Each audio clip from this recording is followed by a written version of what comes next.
매일 아침을 뉴스로 깨웁니다. 신율의 출발 새아침. 그리스발 경제 위기가 심상치 않게 돌아갑니다. 국민투표 결과 채권국들의 요구를 거부하자는 의견이 더 많은 것으로 알려지고 있는데요. 그렉시트라고 말하는 그리스의 유로존 탈퇴 더욱 가시화될 수밖에 없고, 그리스의 기술적 디폴트가 아닌 진짜 디폴트가 현실화되는 것 아닌지 모르겠습니다. 그리스발 경제 위기가 세계 경제에 암운을 들이오는 것은 분명한데요.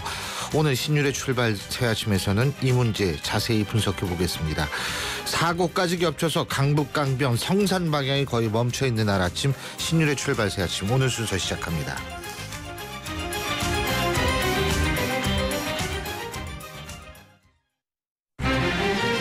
신율의 출발 새아침. 촌철살인 헤드라인. 촌철살인 헤드라인, 오늘 이숙현 시사 컬럼니스트 모셨습니다. 어서 오십시오. 네, 안녕하세요. 예, 오늘 첫 번째 헤드라인 어떤 거죠? 인정입니다. 인정. 네. 그 유네스코 세계유산위원회는 지난 5일 회의를 열고요. 이 메이지 시대 산업유산 23곳을 세계유산으로 등재하기로 결정을 했습니다. 예. 사실 핵심은 일본 정부가 이 과거의 조선인 강제노역 부분을 인정하고 또 이용을 어떻게 담느냐, 이거 가지고 논란을 벌였었는데, 이 막판 협상 끝에 이 내용을 우회에 반영하기로 했습니다. 예. 한마디로 조선인 강제노역이 있었다는 사실을 각주라는 형식으로 반영하기로 한 건데요. 유네스코 결정문에 이렇게 각주가 도입되기는 또 처음이라고 합니다.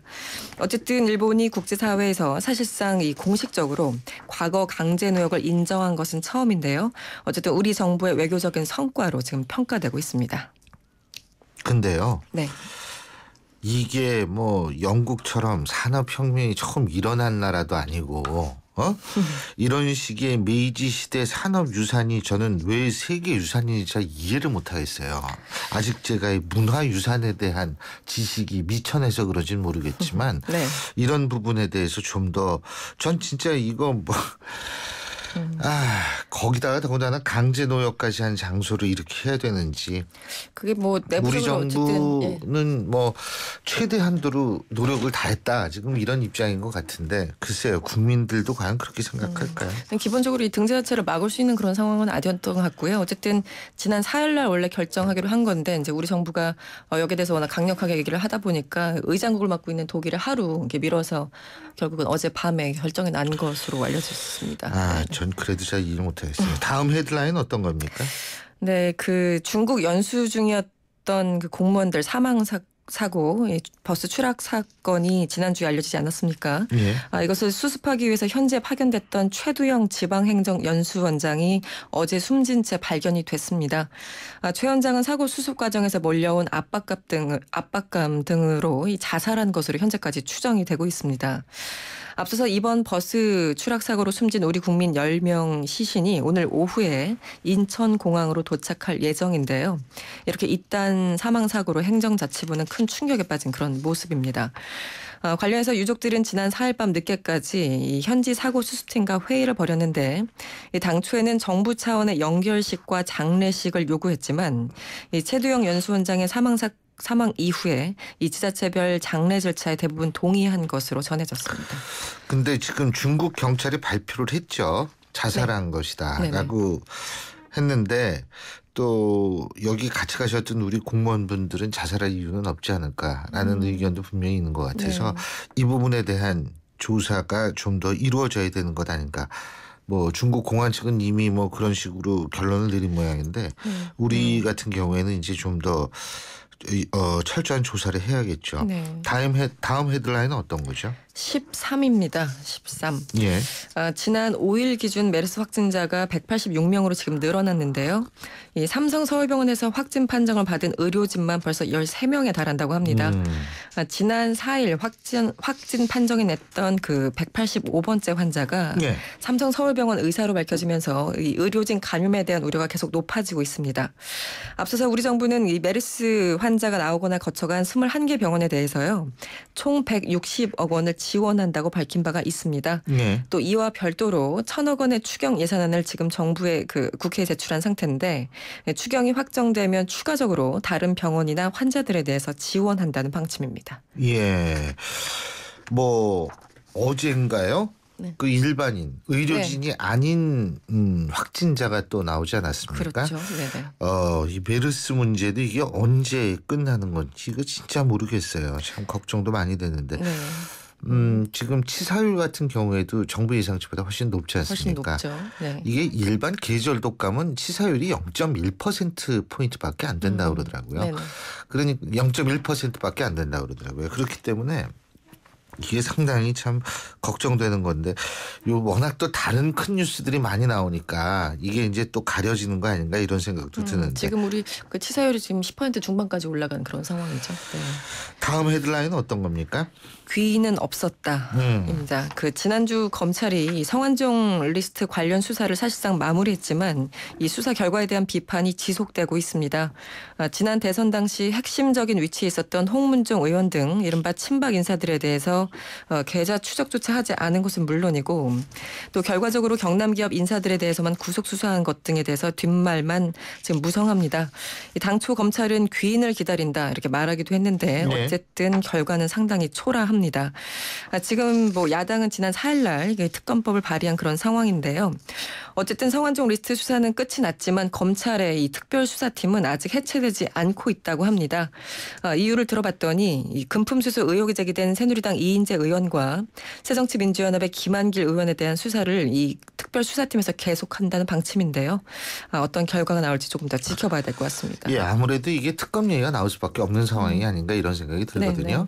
그러면은 이제 정치권은 사실 특검 얘기를 해야 되는데 지금 정치권이 이게 정치권도 진짜 이거 암담하잖아요 지금. 예, 그죠? 본인들도 지금 정신이 상당히 없는 것 같은데요. 뭐 여야 막론하고 지금 난리도 아닌데 다음은 정치권 얘기죠? 그렇습니다. 고사 작전입니다. 네. 그 오늘 열리는 국회 본회의에서 국회법 개정안이 재의결에 붙여질 예정인데요. 하지만 원내 과반 의석을 점하고 있는 새누리당이 표결 불참을 당론으로 정한 만큼 이번 국회법 개정안은 19대 국회에서 사실상 자동 폐기 수순을 밟게 될 것으로 보입니다. 한마디로 그냥 죽을 때까지 기다린다 뭐 이런 건데요.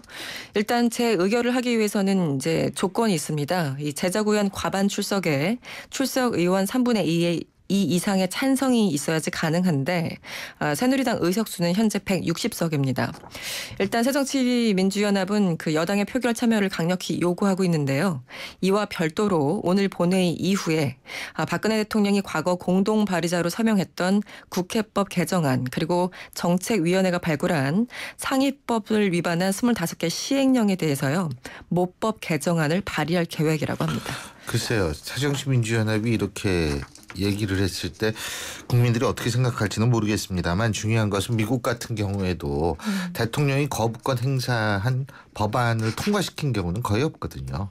그렇기 때문에 실질적으로 그거 왜 그러냐면 그렇게 된다면 국정 운영이 거의 마비가 되는 상태가 오기 때문에 그럴 수밖에 없어요. 근데 새정치민주연합 같은 경우에 지금 물론 이 정략적으로 이렇게 얘기를 한다라는 거는 알겠는데 글쎄 이게 야당 입장에서는 뭐 그럴 수밖에 없고 더군다나 211명의 국회의원들이 여야를 그 불문하고 찬성을 했던 법안이기 때문에 국회의원으로서는 다시 한번 재의결할 이유는 전 있다고 봅니다. 근데 우리가 대통령이 거부권 행사하는 법안이라는 건 대부분 다 여야에 합의하거나 혹은 여야의 다수 의원들이 찬성한 법안에 대한 거부권을 행사하는 거지 안 그렇습니까? 여당 단독으로 행사한 법안에 대해서 법에 대해서 거부권을 행사한다? 이거는 사실 거의 없잖아요. 네, 그렇죠. 그러니까 논리적으로는 그렇죠. 논리적으로 211명이라는 숫자를 강조한다라는 사실 자체는 그렇다면은 대통령은 거부권을 언제 행사해야 되느냐? 네? 여야 다수 의원들이 저걸 한다라는 건 좀 그런 거 아니에요? 글쎄요. 그 거부권을 행사하는 거에 대해서는 어쨌든 갖고 있는 권한이니까 그것을 뭐 행사할 수 있다고는 보지만 국회에서도 다른 차원의 목소리가 나올 수 있다고 봅니다. 네. 근데 어쨌든 앞으로 이 문제가 어떻게 될지는 한번 지켜봐야 될 것 같은데. 자, 다음번 헤드라인은 어떤 거죠? 구간이 명관이라고 잡아봤는데요. 예. 그 지난달 20일을 시작한 정의당 대표 경선 순회 유세가요. 그 어제 서울을 마지막으로 끝났고요. 오는 10일 선출 보고 대회까지 일주일간 이 본격적인 투표 국면에 들어갈 예정입니다. 정의당은 6일부터 9일까지 온라인 투표에 이어서요. 현장 투표 그리고 ARS 투표 등을 합산해서 12일 날 당선자를 결정합니다. 뭐 새로운 인물은 역시 나오진 않았습니다. 이번 당권 경쟁도 여전히 그 노회찬 전 대표 그리고 심상정 전 그 원내대표 간의 양강 구도를 형성하고 현 원내대표 아닌가요? 저번에 현 원내대표인가요? 예. 네. 양강 구도를 형성하고 있는데 신임 당 대표는 향후 노동당과 국민모임 그리고 노동진보 연대 등 다른 진보 세력들과 통합 과정에서 주도적인 역할을 하게 될 예정입니다. 예, 여기 어떻게 될지. 근데 두 분 다 아주 유명한 사실 진보 정치인이죠. 그렇죠. 두 분 다 아주 유명한 진보 정치인이고 사실 정의당이 다른 정당보다 좀 더 진보 노선을 걷는다면 제가 볼 때는 이렇게 국민적 신망도 높고 또 많이 아는 정치인들이 당대표가 되면 제가 볼 때는 조금 더 뚜렷한 어떤 우리 정치사에 족적을 남길 수 있지 않을까 이런 생각이 듭니다. 네. 예. 오늘 말씀 여기까지 듣겠습니다. 고맙습니다. 네, 감사합니다. 예, 지금까지 이숙현 시사칼럼니스트였습니다.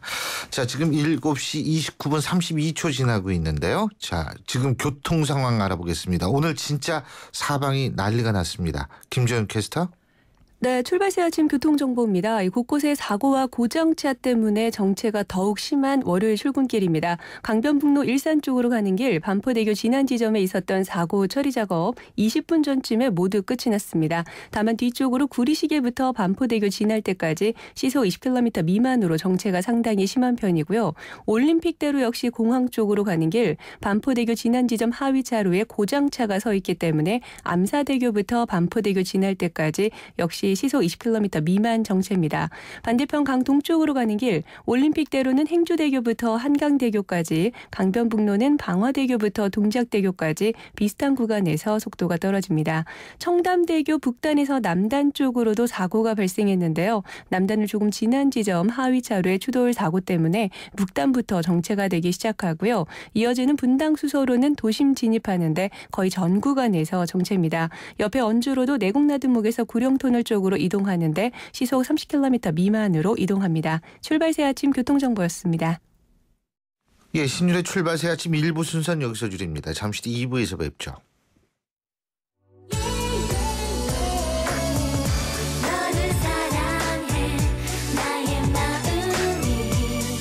안녕하세요. 나이라이리 엄마 SS의 슈입니다. 팬들과 함께하는 음악의 무대에 못지않게 일상이 가득한 인생의 무대에서도 열정과 진심이 가장 중요한 것 같아요. 24시간 열정과 진심으로 채운 음악, 뉴스, 시사 프로그램까지 94.5MHz YTN 라디오는 가장 감동적인 삶의 무대입니다.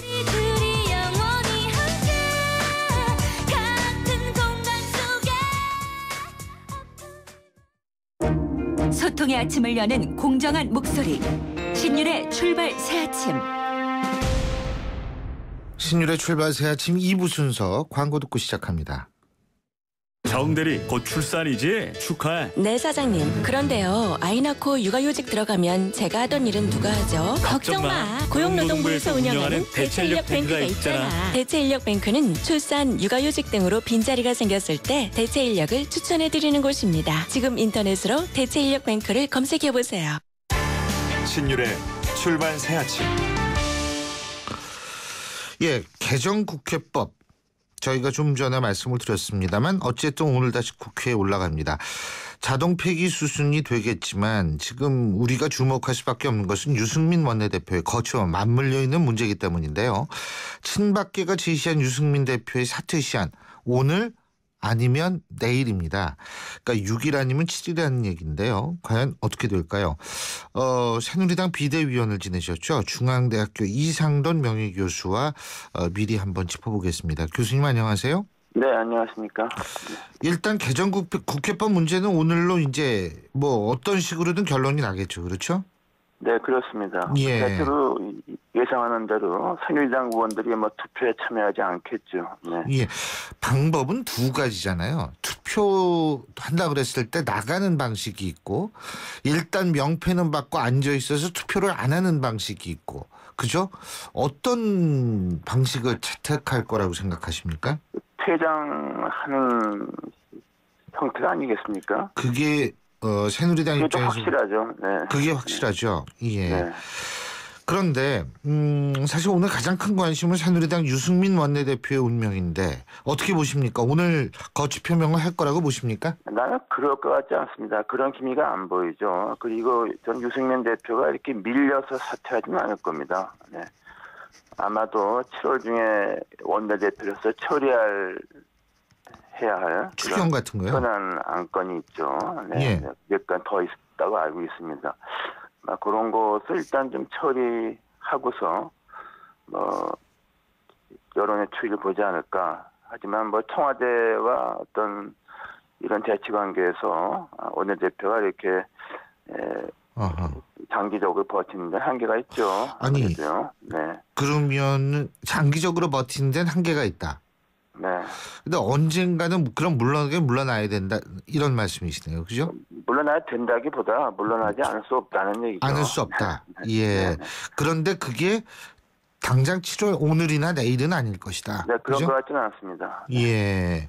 그럼 추경 마무리하면은 그때는 또 다시 얘기가 나오겠네요. 아무래도 이제 그 정도까지는 좀 소강 상태에 갈 수 있지 않겠나 합니다. 7월 중에 처리할 안건이 그 외에도 더 있는 걸 제가 알고 있거든요. 예. 네, 그리고 유승민 대표도 지금 상당히 자신의 어떤 정치적인 행로에 대해서 많은 고민을 하고 있겠죠. 예. 지금 소강 상태로 될 수 있다고 말씀하셨는데 네. 친박은 당장 오늘 성명서를 발표하고 집단 행동을 하겠다고 하지 않았나요? 네, 그런데 예. 솔직히 친박 의원들 그렇게 소란스럽게 떠드는 것이 별로 좋아 보입니까? 예. 품이 떨어지고 그야말로 친박이 천박해졌다 이런 말도 나올 판이 아닙니까요? 네, 그래서 그런 모습을 보이는 의원들이 저는 그렇게 좋지 않다고 봅니다. 내년에 총선에도. 예, 그렇군요.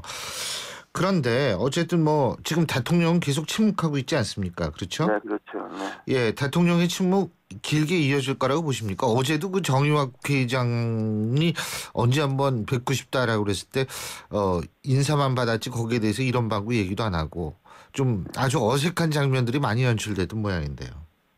아베 총리 만났을 때 외면한 게 비슷한 모습을 봤죠. 예, 아베 총리. 사실은 일국의 대통령이 예. 저런 모습을 보인다는 게 굉장히 우스운 거죠. 사실 예. 6월 25일 발언도 조리도 없고 이치도 맞지 않고 대통령이 단순하게 감정이 폭발한 것 외에는 아무것도 아니죠. 매우 좀 실망스러운 겁니다. 예. 자, 근데 말이에요. 어쨌든 지금 이 부분이 친박 대 비박 이런 갈등이라는 것 그리고 당청 갈등이라는 것 이게 결국은 올해 말부터 사실 본격화되는 공천 문제하고 연관이 있다. 이런 분석들이 많지 않습니까? 그렇죠? 네, 그렇다고 봐야죠. 현재 예. 당내 중심이 김무성 대표 쪽으로 기우니까 이른바 19대에 처음 국회에 진입했던 초선 의원들도 사실 박근혜 바람 때문에 국회의원이 됐죠. 예. 그런 분들도 되게 공천 신경 쓰니까 지난번에 김무성 대표를 많이 지지했고 그렇다고 봅니다. 그러나 특히 청와대 입장에서는 특히 친박 의원들이 대거 탈락하거나 총선도 떨어질 것 같으면은 가뜩이나 조조한 대통령의 리더십이 그야말로 와야 되지 않을까 그런 걱정을 한다고 봅니다. 네. 근데 김무성 대표 자체는 오픈 프라이머리를 비롯한 공천권을 내려놓겠다라고 얘기하지 않았습니까? 그렇죠? 네, 그거는요 말은 그렇죠. 현재 새누리당 당원 당규에 의하면은 예. 대통령 후보 경선, 전당대회, 그다음에 광역 단체장 경선은 예. 후보 경선은 규정이 있습니다. 당심 반, 민심 반. 그러나 국회의원과 기초자치단체장은 지도부가 어떻게 정하느냐에 대한 여유가 굉장히 많습니다. 전략공천도 가능하죠. 비례대표 있죠. 그다음에 경선을 하도 어떤 식의 경선을 하는가. 예. 그것은 당 지도부한테 결정이 되어 있죠. 그다음에 당 지도부가 사실상 움직이는 공천위원회가 상당히 재량을 많이 갖고 있습니다. 아, 그렇다면은 친박들이 불안감을 좀 느낄 수 있는 상황 아니겠습니까? 네, 그렇습니다. 예. 그리고 김무성 대표가 어느 자리에서도 좀 현재 의원들에 대해서 불만을 피력한 그런 언급이 있었다고 우리가 듣고 있죠. 예. 네, 그렇습니다. 그래서 제가 느끼기에 청와대는 이른바 친박 최고위원들을 통해서 김무성 대표를 좀 견제하려고 그러겠죠. 예. 그래서 더군다나 지금 문제가 더 꼬이는 것 아닌가 이런 생각이 드네요. 그죠? 네, 그렇습니다. 네. 예. 그런데 지금 그런 맥락에서 정두원 의원 유승민 나가라 말하는 권위주의 정부 때나 있었던 일이다. 대통령이 정치가 아니라 통치를 하려 든다. 이런 얘기들도 그렇다면은 이거 아까 얘기했던 어떤 공천 문제와 관련이 있다고 봐야 되나요? 네, 그래서 지금 정도원 의원 기타 몇몇 의원들 또 이혜원 전 최고위원이요. 의원 예. 이런 분들이 대통령을 그야말로 대놓고 비판을 하고 있죠. 예.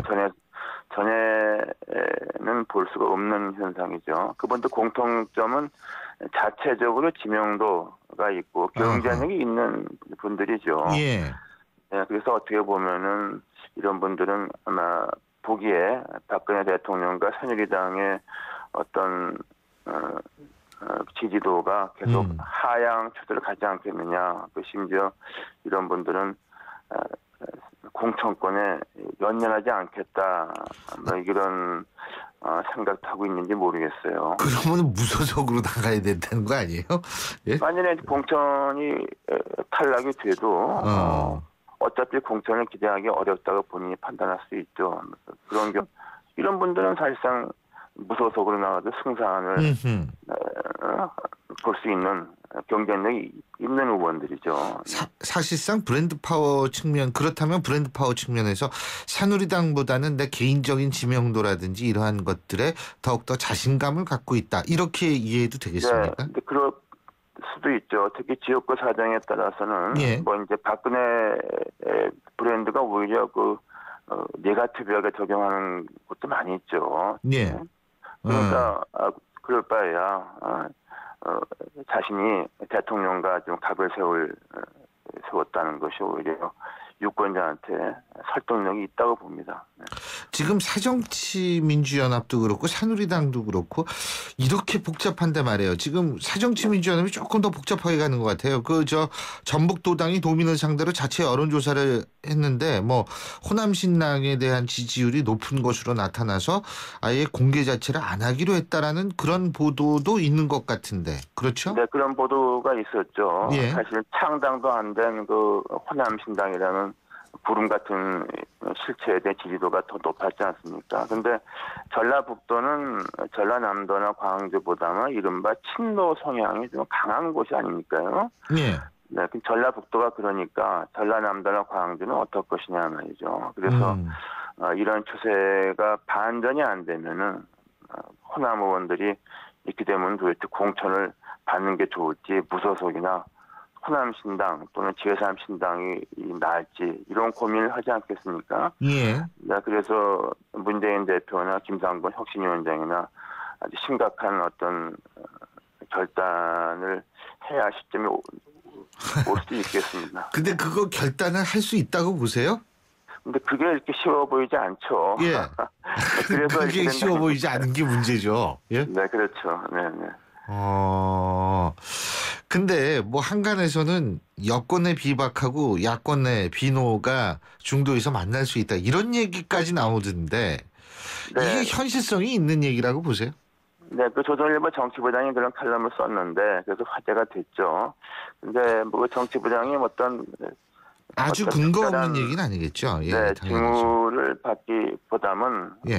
이런 징후가 좀 있긴 있지만은 자기가 좀 소망하는 걸 썼을 수도 있죠. 예. 네.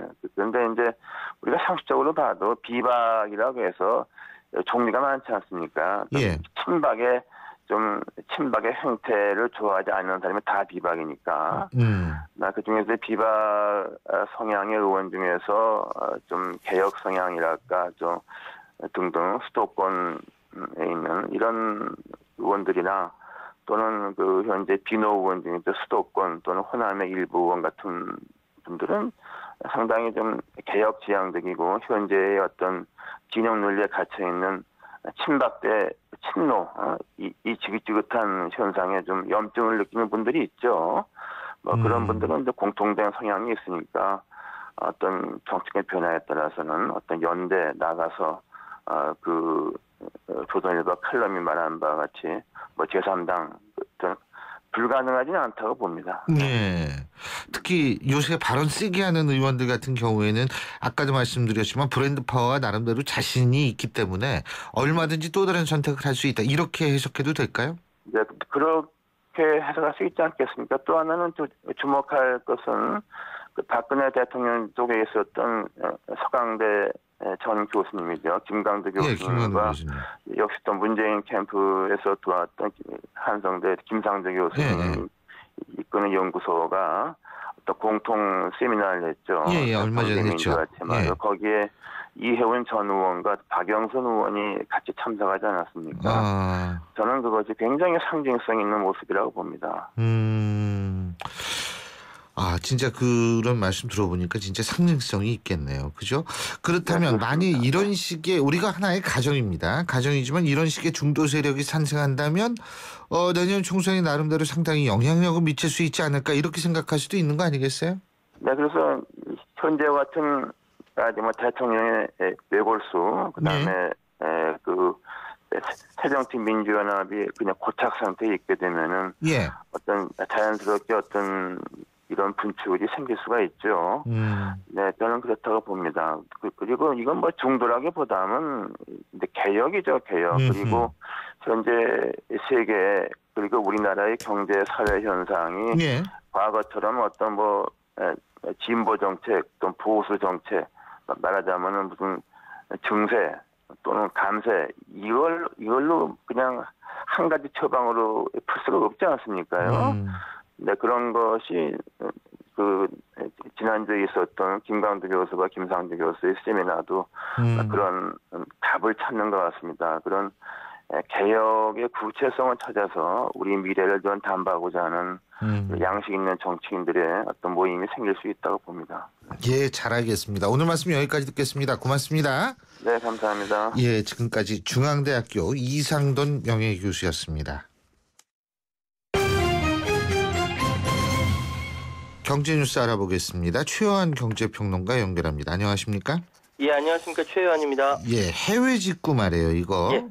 이거 지금 소비자한테 반품 비용 떠넘기거나 거짓 광고를 했다. 그래가지고 적발이 된 모양이에요. 예, 예, 해외 직구 대행 업체죠, 그러니까. 예, 그래서 해외 직구 대행 업체 11개 업체가 시정명령 받았는데요. 예. 이 제재 대상 제가 또박또박 말씀드릴게요. 동양네트웍스, 런던걸, 브랜드매니아, B&L, 비움, IS커머스, 인터커머스 코리아, 토파즈, 품바이, 한투안, 허브인커머스 등입니다.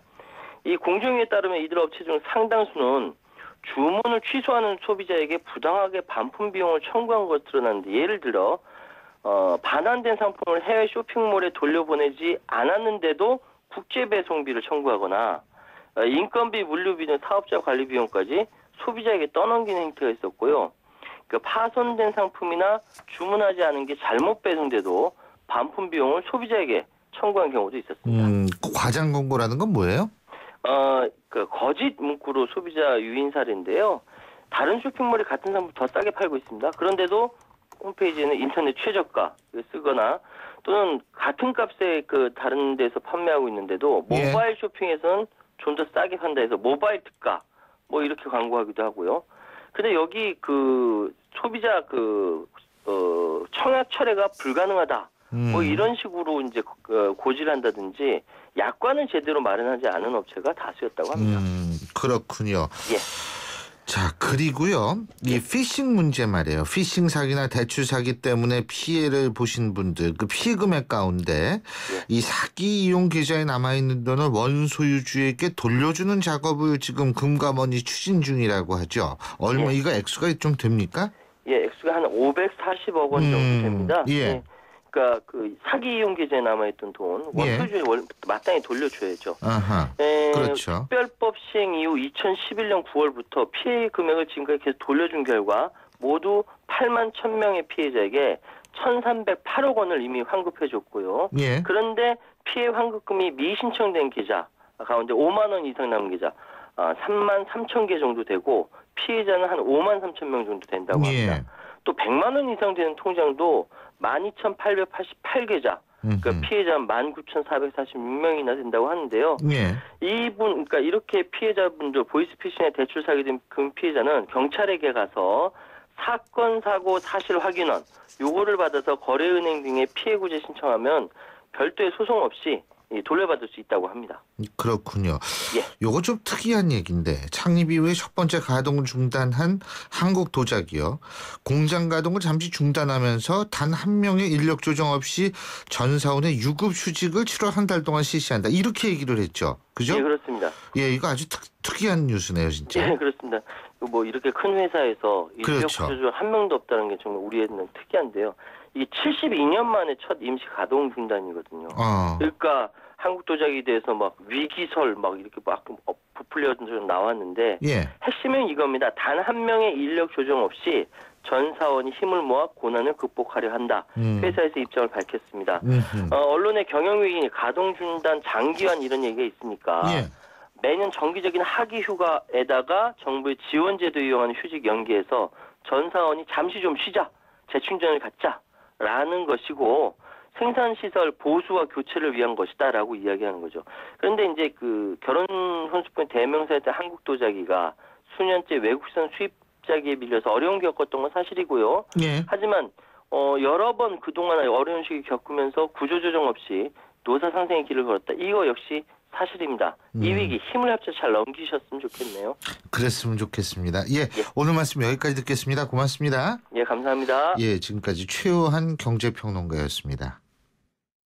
핫한 여름 식혀주는 최고의 썸머 페스티벌 크루즈 말리부 올란도 캡티바의 디젤 차량 구매 시 최대 280만 원 할인 또는 스파크 크루즈 말리부 올란도 캡티바 알페온 구매 시 최대 3년 무이자 할부 쉐보레와 함께라면 당신의 여름은 더욱 쿨해진다. 7월 한 달간 전시장 및 홈페이지 참조. Chevrolet, find new roads.